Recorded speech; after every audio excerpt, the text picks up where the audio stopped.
Middle east में करीब एक साल से जारी संघर्ष में गाजा पट्टी पर इजरायली हमले जारी हैं। इजरायली सेना पर आरोप है कि उसने अल मवासी में सेफ जोन पर भीषण बमबारी की, जिसमें कई महिलाएं और बच्चे जिंदा जल गए। गाजा के स्वास्थ्य मंत्रालय का कहना है कि पिछले 24 घंटे में गाजा पर हुए इजरायली हमलों में 48 फिलिस्तीनी मारे गए और 201 घायल हुए।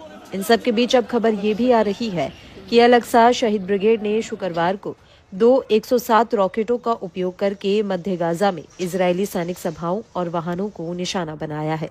गाजा पट्टी में फिलिस्तीनी प्रतिरोध ने विभिन्न युद्ध मोर्चों पर इजरायली कब्जे वाली सेनाओं को निशाना बनाना जारी रखा है, जिससे ऑपरेशन अल अक्सा फ्लड के हिस्से के रूप में कब्जे पर निश्चित नुकसान हो रहा है।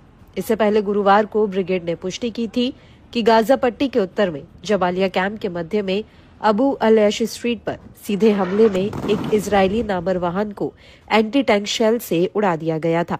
इस्लामिक प्रतिरोध आंदोलन हमास की सैन्य शाखा अल कसम ब्रिगेड ने घोषणा की थी कि उसके लड़ाके तेल में अल फलाह मस्जिद के बगल में एक एंटी कार्मिक तात्कालिक विस्फोटक के साथ 50 इजरायली सैनिकों वाले एक इजरायली पैदल सेना बल को निशाना बनाने में सक्षम थे। वहीं इजरायली सेना का दावा है कि अल मवासी इलाके में उसके हमले में कई फिलिस्तीनी लड़ाके मारे गए, जिनमें हमास का सीनियर लीडर ओसामा गनीम भी शामिल है। आईडीएफ के अनुसार ओसामा गनीम पर गाजा के लोगों पर दबाव बनाने और हमास के खिलाफ खतरों का पता लगाने का जिम्मा था। इजरायली सेना का कहना है कि गनीम ने हमास के क्रूर तरीकों को लागू करने में महत्वपूर्ण भूमिका निभाई, जिसमें मानवाधिकारों का उल्लंघन करते हुए कठोर नागरिक पूछताछ करना, हमास का विरोध करने वाले संदिग्ध निवासियों को दबाना और LGBTQ समुदाय के नागरिकों को सताना शामिल है। आईडीएफ का कहना है कि उसने हमले में नागरिकों को होने वाले नुकसान को कम करने के लिए कई कदम उठाए, जिसमें सटीक गोला बारूद, हवाई निगरानी और अन्य खुफिया जानकारी का उपयोग करना शामिल है।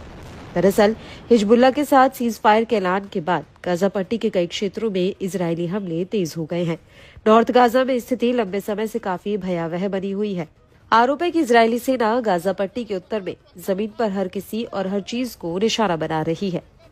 अल जजीरा की ताजा रिपोर्ट के मुताबिक शुक्रवार को इजरायली सेना ने कमाल अदवान अस्पताल पर एक बार फिर हमला किया है। इजरायली ड्रोन के हमले में अस्पताल के अंदर इलाज करवा रहे नागरिकों के एक समूह को निशाना बनाने का आरोप है।